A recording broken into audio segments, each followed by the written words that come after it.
할렐루야. 금요일 새벽에 오신 우리 성도님들을 환영하고 축복합니다. 우리 서로 인사하시겠습니다. 반갑습니다.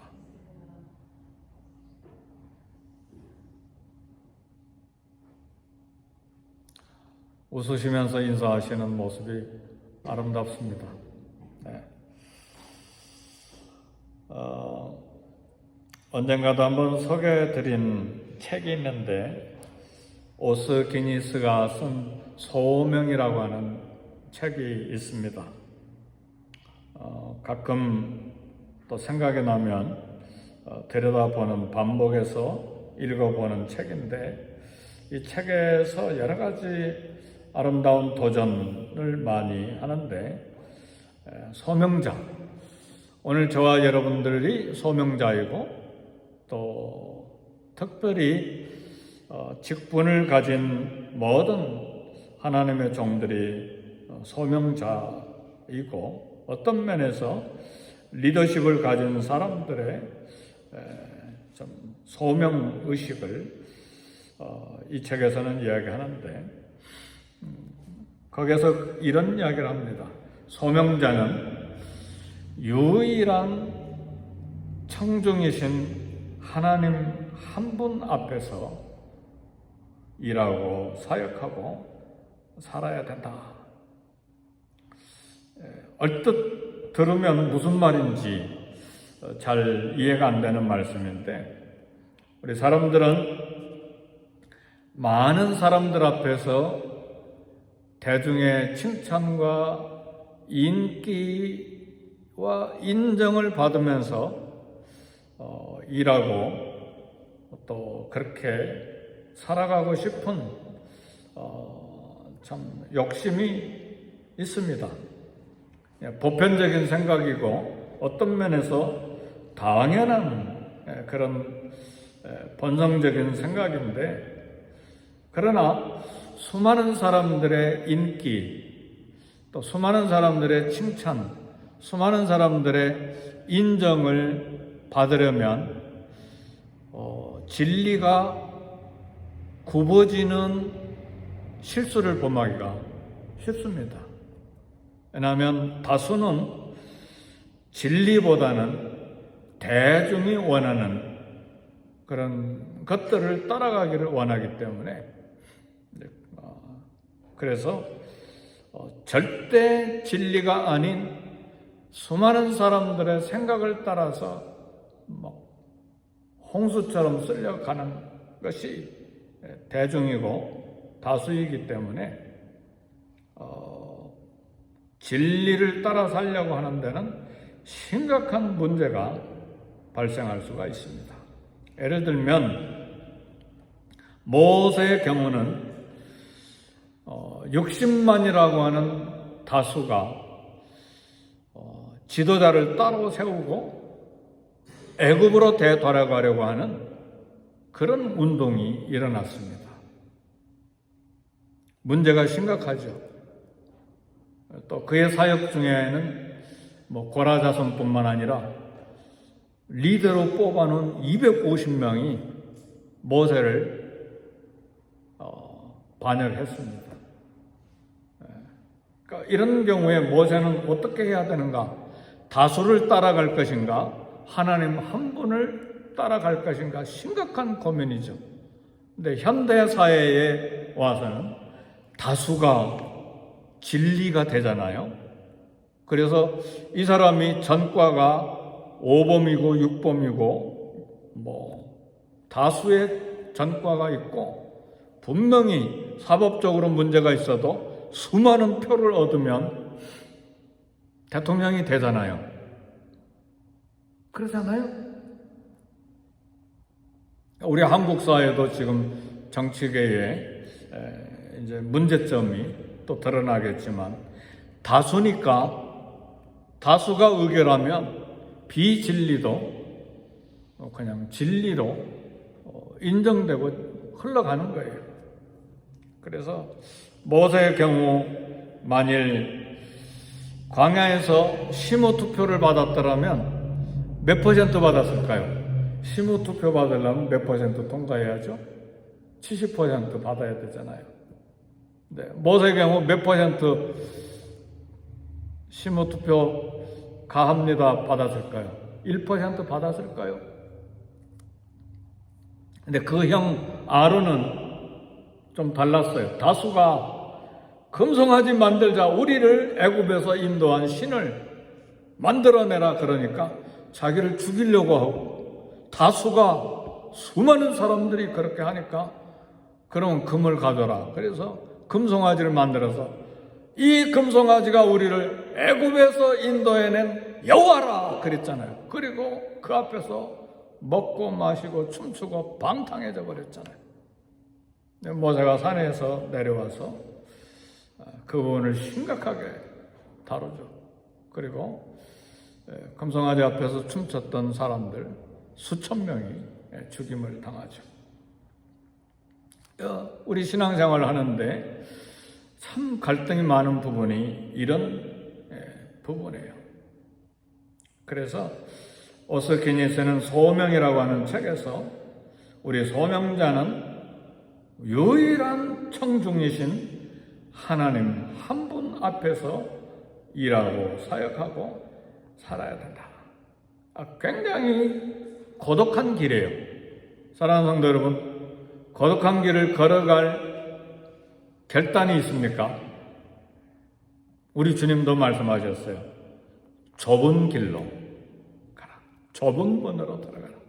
넓은 길, 넓은 문은 수많은 사람들이 좋아서 그렇게 걸어가지만 결국은 패망의 길이다. 서론이 좀 길었습니다. 옛말에 그런 말이 있어요. 좋은 약은 쓰지만 병에 좋고, 충고는 귀에 거슬리지만 행동에 유익하다. 그런 말이 있습니다.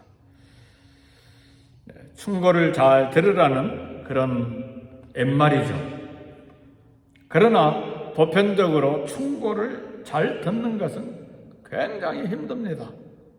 옳은 말은 굉장히 귀에 거슬리고 기분이 안 좋거든요. 그래서 쓰죠.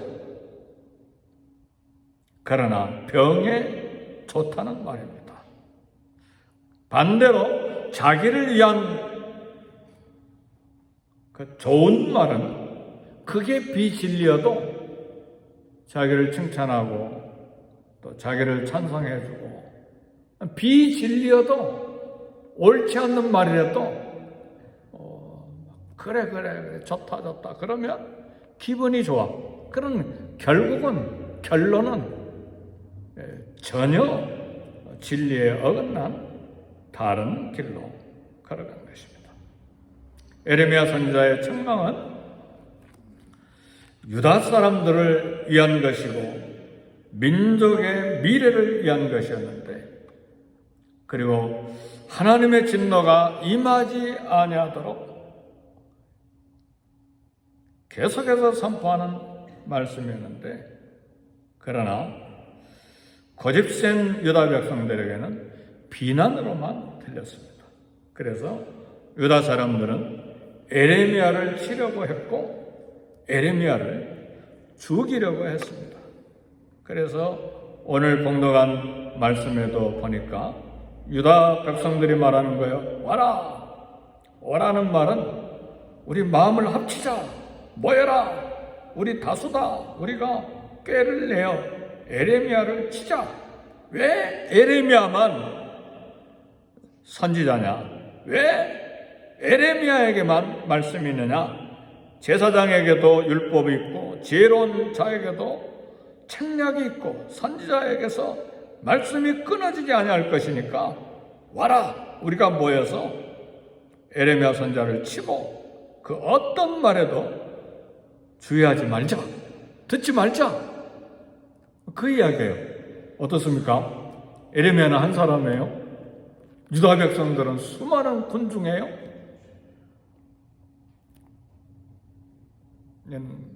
굉장한 고독한 사역자의 길입니다.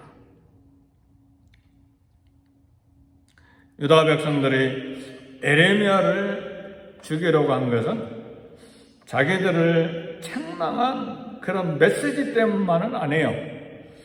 유다인은 에레미야 선지자 한 사람만 있었던 것이 아니고 다른 수많은 선지자들이 있었어요. 여러 선지자들이 있었어요. 그런데 에레미야의 선지자의 메시지와 다른 많은 선지자들의 메시지가 완전히 다른 것이었어요. 에레미야 선지자 외에 다른 선지자들의 메시지는 뭐냐? 예루살렘에 성전이 있고 우리가 제사를 계속 드리는 한 유다는 망하지 않는다. 이것이 다수의 선지자들의 말이었고, 에레미야 선지자는 고독하게 홀로 회개하지 않으면 예루살렘, 유다 망한다. 계속해서 이 메시지를 증가한 거예요.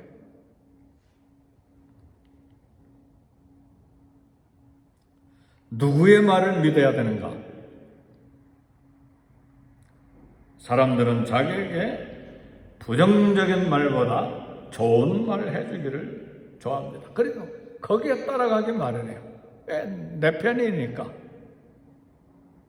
진리를 생각하지 않아요. 내 편이냐, 내 편이냐. 내게, 내 귀에 좋은 말이냐, 내 감정에 좋은 말이냐, 아니냐. 판단의 기준이 거기에 있으니까. 사랑하는 성도 여러분, 누구의 말을 믿어야 하느냐? 기준은 딱 한 가지예요. 하나님 말씀이냐예요.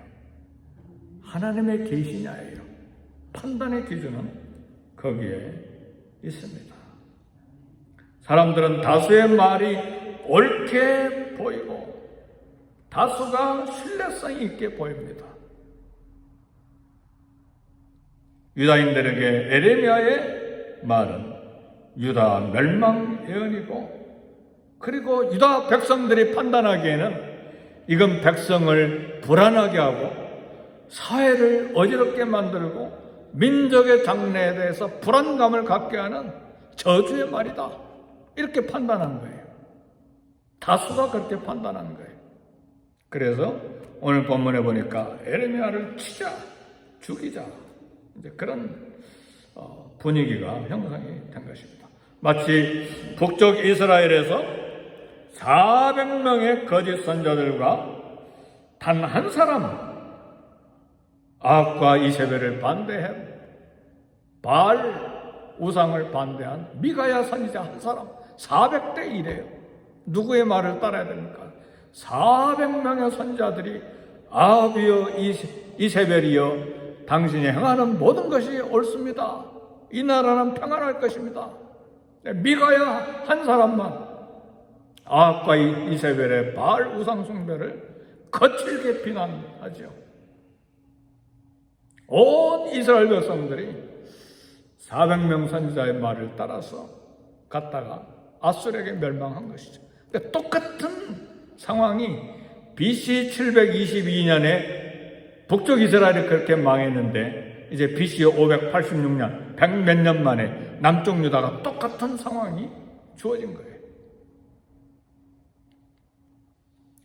다수의 말이 반드시 진리는 아닙니다.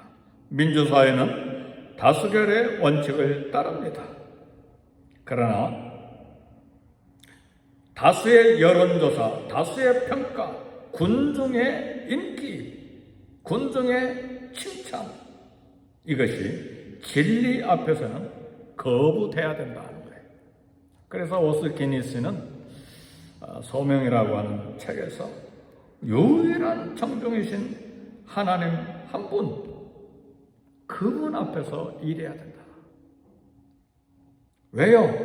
유일한 청중이신 하나님 한 분, 그분이 최고의 청중이요, 최후의 청중이요, 그분 한 분만이 절대 진리이기 때문에 그렇습니다.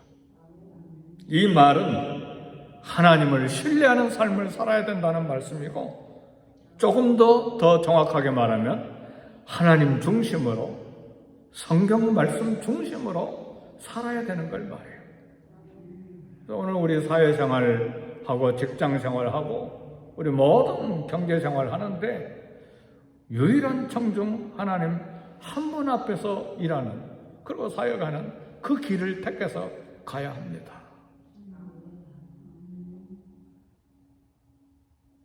하나님을 중요하게 사는 삶이에요.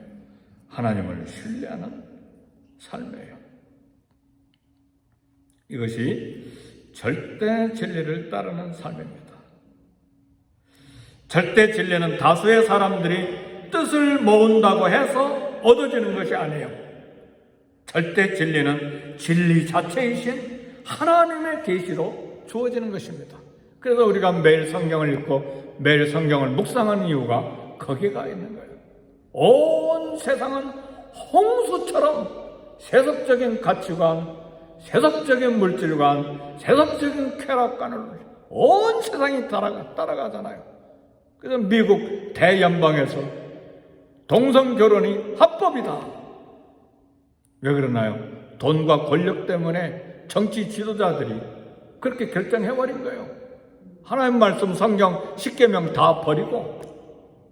그래, 지금 미국이 남자와 남자가 결혼하는 것이 합법 결혼이에요. 여자와 여자가 결혼하는 것이 합법 결혼이에요. 옛날 법은 그렇지 않았어요. 한 남성과 한 남자가 결혼하는 것이 합법 결혼인데 왜 그렇게 됐나요? 딱 하나예요. 성경 말씀을 떠나버리니까. 하나님의 계시를 떠나버리니까. 그런 결정을 누가 했어요? 미국 연방 대법원이. 이게 세상이라 그 말이에요.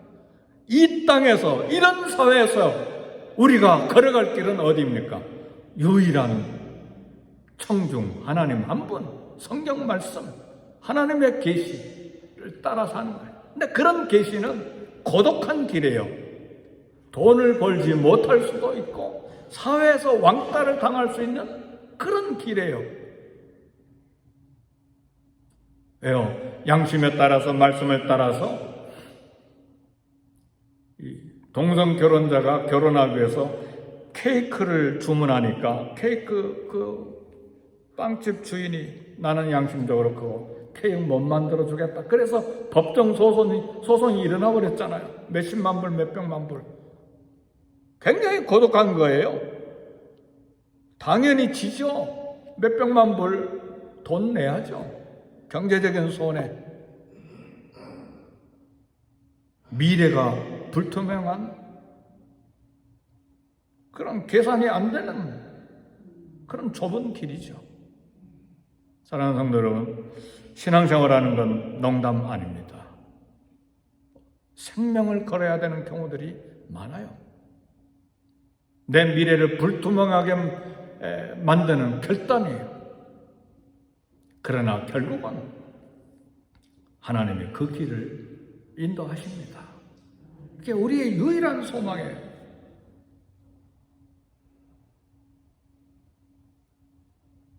다수의 의견이라고 무조건 믿거나 소수의 의견이라고 무조건 거부해서는 안 되죠. 우리의 판단은 하나님의 말씀, 성경에 근거해야만 합니다.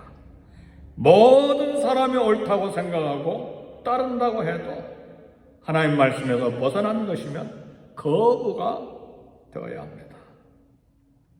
모든 사람의 말이 아니라 하나님의 말씀을 신뢰하고 붙들고 사느냐의 삶이 신앙생활입니다. 그래서 우리 주님은 누구든지 나를 따라오려거든 자기를 부인하고 자기 십자가를 지고 나를 좇을 것이니라. 지나가는 말씀이 아니에요. 제자들에게 결단을 요구하는 말씀이에요. 제자들뿐만 아니라 오늘 2000년 후에 오늘 이 시대를 살아가는 저와 여러분에게도 결단을 요구하는 말씀이에요. 여러 사람들의 생각과 의견이 있지만 최종 결과, 최종 권위는 하나님 말씀에 둬야 돼요. 근데 대부분의 경우 최종 권위와 최종 결정을 어디에다 두느냐? 다수에 두거나 내 감정, 내 이익, 내 생각에 두는 경우가 대부분이에요. 누가? 세상 사람들이요? 아니요. 크리스찬이라도 그렇다 그 말이에요. 그래서 우리 주님은 누가복음 6장 26절에 보니까 모든 사람이 너희를 칭찬하면 화가 있도다. 그들의 조상들이 거짓 선자들에게 이와 같이 하였느니라. 무슨 말씀입니까? 지금 북쪽 이스라엘과 남쪽 유다의 상황을 두고 하는 말이에요.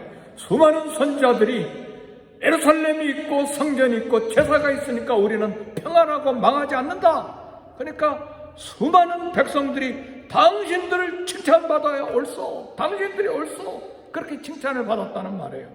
우리 주님이 말씀하잖아요. 모든 사람이 너희를 칭찬하면 화가 있도다. 그들의 조상들이 거짓 선지자들에게 이와 같이 칭찬했다.